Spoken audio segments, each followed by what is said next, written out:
Welcome to Takshila law academy. और आज का जो वीडियो है बहुत इंपॉर्टेंट होने वाला है। बम्पर वैकेंसी आई है, किस स्टेट में आई है वो भी अभी बताएंगे। बम्पर वैकेंसी आई है आपकी additional public prosecutor and assistant public prosecutor के पोस्ट के लिए। आते हैं वैकेंसी पे कि ये वैकेंसी कहाँ की है। तो ये वैकेंसी आपकी आई है 2 जनवरी 2024 में और स्टेट है that is government of Assam. अब यहाँ पे आधे बच्चे वैसे ही स्विच कर लेंगे, अरे मैडम क्या बना रहे हो, असम की है। लेकिन स्टे पूरा देखना, क्योंकि कहीं ना कहीं बेनिफिट जरूर करेगा। पूरा देख लो। दिन भर में 24 घंटे में से काफी टाइम आप लोग रील देखने में वेस्ट कर देते हो। वैकेंसी पूरी जान लो, ठीक है। यहाँ पे आपकी बेसिकली जो वैकेंसी आई है that is from home and political department Dispur. Advertisement जो आया है that is regarding public prosecutor, additional public prosecutor and assistant public prosecutor का। सबसे पहली अगर बात की जाए एलिजिबिलिटी क्राइटेरिया और वैकेंसी सबकी अलग अलग बताई है इन्होंने। A is for the name of the post is public prosecutor, PP की पोस्ट है। Total 26 vacancies are there. और आपका जो स्केल होने वाला है, पे बैंड दिया हुआ है that is 65,000 to 1,12,000। Grade pay जो आपका रहेगा 18,500 रहेगा और 30% इसमें स्पेशल अलाउंस रहेगा फॉर द बेसिक पे। और उसके साथ साथ जो आपके अलग अलाउंसेस होते हैं, टीएडीए, ये सारी चीजें एडमिसिबल रहेंगी। अब यहाँ पे वैकेंसी, नंबर ऑफ वैकेंसी देखिए।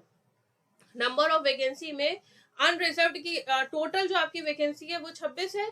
अनरिजर्व्ड के लिए 13 वैकेंसी है। Reserve for women that is 4। OBC MOBC total 7 है। RFW is for 2। Reserve for SC that is 2, RFW 1। Reserve for STP that is total 3, RFW 1।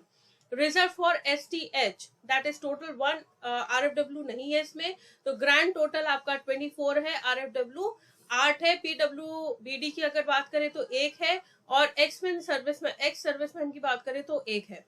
अब आते हैं एजुकेशनल क्वालिफिकेशन के लिए। तो एजुकेशनल क्वालिफिकेशन में आपकी लॉ की बैचलर डिग्री होनी चाहिए, रिकॉग्नाइज्ड यूनिवर्सिटी से, किसी भी यूनिवर्सिटी से आपने किया हो। लेकिन हाँ, दैट शुड बी इनकॉर्पोरेटेड और established under any kind of central act और प्रोविंशियल एक्ट।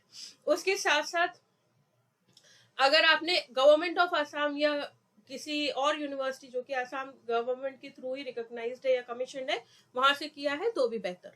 इसेंशियल क्वालिफिकेशन जो आपकी मांगी गई है फॉर पीपी पोस्ट के लिए दैट इज आपके पास एडवोकेसी का एक्सपीरियंस होना चाहिए, नॉट लेस देन 8 ईयर्स। यानी पीपी के लिए 8 साल की आपकी प्रैक्टिस होनी चाहिए, including before the high court. Basically on the criminal side इन्होंने प्रेफरेंस दिया है। नेक्स्ट अगर बात की जाए that is additional public prosecutor की पोस्ट है। यहाँ पे total number of vacancy that is 88। पे बैंड जो आपका रहेगा that is 30,000 to 1,10,000। Grade pay रहेगा आपका 17,500 का। 30% आपका स्पेशल अलाउंस रहेगा और उसके साथ साथ आपकी बेसिक पे रहेगी और जितने भी अलाउंसेस और रहेंगे वो सारे के सारे एडमिसिबल रहने वाले हैं। बाइफर्केशन देख लेते हैं। यहाँ पे जो आपका टोटल अनरिजर्व्ड के लिए है दैट इज 45 रहने वाली है वैकेंसी, जिसमें वुमेन्स की 14 है। ओबीसी एमओबीसी की बात करें तो दैट इज 24, वुमेन्स के लिए 7 है। एससी की 6 वैकेंसी है, वुमेन्स की 2 है। एसटीपी की 9 है, आरएफडब्ल्यू की 3 है। एसटीएच की 4 है, आरएफडब्ल्यू की 1 है। तो ग्रैंड टोटल इज 88, जिसमें से आरएफडब्ल्यू की 27 वैकेंसीज है। यहाँ पे अगर बात करें पीडब्ल्यूबीडी की तो यहाँ पे 4 है, एक्स सर्विसमैन की 2 वैकेंसीज हैं। और यहाँ पे जो आपसे इसेंशियल एजुकेशनल क्वालिफिकेशन मांगी गई है वही चीज है। देखिए, बैचलर डिग्री होनी चाहिए लॉ में और इसेंशियल क्वालिफिकेशन में यहाँ पे आपसे 7 इयर्स का प्रैक्टिस मांगा गया है, basically on the criminal side. ये आपकी किसकी वैकेंसी हो गई? This is regarding additional public prosecutor. अब आते हैं आपके असिस्टेंट पब्लिक प्रोसिक्यूटर के लिए, जहां पे बहुत ज्यादा वैकेंसी है दैट इज 185 वैकेंसीज। जो आपका स्केल होने वाला है that is 30,000 to 1,10,000। Grade pay रहेगा आपका 16,900 का। 30% इसमें आपका स्पेशल अलायंस रहने वाला है और बेसिक पे। उसके साथ साथ अलग से जो भी अलायंसेस है वो भी एडमिसिबल रहने वाले हैं।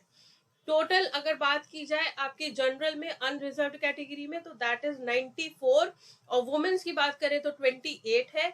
ओबीसी एमओबीसी में 50 और 15 फॉर वुमेन। एससी की अगर बात करें तो 13 और 4 for women. STP it is 19 and 6 for RFW. STH की बात करें तो 9 टोटल में है, 3 फॉर आरएफडब्ल्यू, तो टोटल हो गया 185 और आरएफडब्ल्यू है 56। फिजिकली डिसेबल्ड के लिए 7 वैकेंसीज रखी, 7 पोस्ट रखी गई हैं एंड जो आपके एक्स सर्विसमैन है उनके लिए 4 रखी गई हैं। नेक्स्ट आता है एजुकेशनल क्वालिफिकेशन। तो एजुकेशनल क्वालिफिकेशन में बैचलर डिग्री आपकी होनी चाहिए लॉ में, और यहाँ पे जो आपकी एसेंशियल क्वालिफिकेशन मांगी गई है for the post of assistant public prosecutor that is advocacy होनी चाहिए नॉट लेस देन 3 इयर्स की, और कहाँ पे होनी चाहिए, हाई कोर्ट में होनी चाहिए on the criminal side.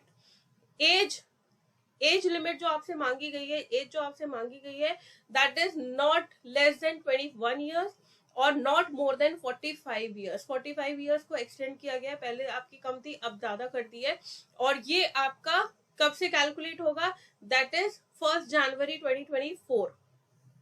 Upper age limit को भी रिलैक्स किया गया है। SC ST के लिए 50 इयर्स है, यानी कि 5 साल का रिलैक्सेशन है। ओबीसी एमओबीसी कैंडिडेट के लिए 3 साल का रिलैक्सेशन है, 48 इयर्स एज पर द गवर्नमेंट नोटिफिकेशन, ये डेटेड दी गई है आपकी, और 10 इयर्स का irrespective of SC ST OBC या UR कैटेगरी ऑफ कैंडिडेट जो कि physical persons with benchmark disability है तो उन्हें 10 साल का रिलैक्सेशन मिलने वाला है। और एक्स सर्विसमैन की अगर बात करें तो maximum age in respect to ex serviceman उनकी 50 इयर्स रखी गई है। फॉर अनरिजर्व्ड कैटेगरी 3 साल की रखी गई है फॉर ओबीसी एमओबीसी और 5 साल की रखी गई है फॉर SC ST। नेक्स्ट जो आपका आता है, जो आपकी एज लिमिट है, जो आपका एज कैलकुलेट किया जाएगा that will be on the basis of matriculation, HSLC, equivalent examination का कोई भी एडमिट कार्ड है, पासिंग सर्टिफिकेट है which is issued by the central और स्टेट बोर्ड और काउंसिल, वेयर एज या date of birth has been reflected, आपके लिखा होता है मार्कशीट्स में। उसके साथ साथ ये कैटेगरी की आपकी दिया गया है, इसको आप देख लीजिएगा। एलिजिबिलिटी क्राइटेरिया की बात करें तो candidate should be a citizen of India. Character की अगर बात करते हैं तो यहाँ पे अगर पर्सन को सबसे पहले नोट दिया गया भाई आपका कैरेक्टर अच्छा होना चाहिए, और अगर पर्सन एम्प्लॉयड है किसी गवर्नमेंट सर्विस में तो उस पर्सन का जो कैरेक्टर है वो कहीं किसी भी अथॉरिटी ने का, वो यूनियन गवर्नमेंट हो या स्टेट गवर्नमेंट हो, उस पर्सन को डिसमिस नहीं किया हो on the basis of his और हर कैरेक्टर, तो दैट इज इम्पोर्टेंट। कोई भी ऑफेंस नहीं होना चाहिए that is related to morals. और उसके साथ साथ जो आपकी पर्सन्स विद बेंचमार्क डिसेबिलिटी है they have to fill their certificate and everything, वो आपको बताना होगा। मैरिटल स्टेटस में आपका क्लियर दिया है not more then 1 wife living, or in case of a woman is married to a person already have a wife living shall be eligible for the appointment of any of the post to the service. Next आता है 4th point is your small family norms, जहां पे clear दिया है कि भाई 2 बच्चे होने चाहिए on and after 1 January 2021 from a single or multiple partner shall be eligible for appointment. तो देखिएगा ये कुछ इंपॉर्टेंट पॉइंटर्स है। इसके बाद डिटेल्ड वीडियो में आपका सिलेबस है, रिसेंट जो क्या क्या किस तरह से आपका फॉर्म फिलिंग रहेगा वो हम लोग नेक्स्ट वीडियो में शेयर करेंगे। इसका नोटिफिकेशन हमारे ऐप पे भी मिल जाएगा, साथ ही साथ टेलीग्राम ग्रुप पे भी मिल जाएगा। Thank you so much and all the best for your examination. Secondly subscription जरूर करिए, सब्सक्राइब बहुत कम लोग चैनल सब्सक्राइब कर रहे हैं, सब्सक्राइब जरूर करिए।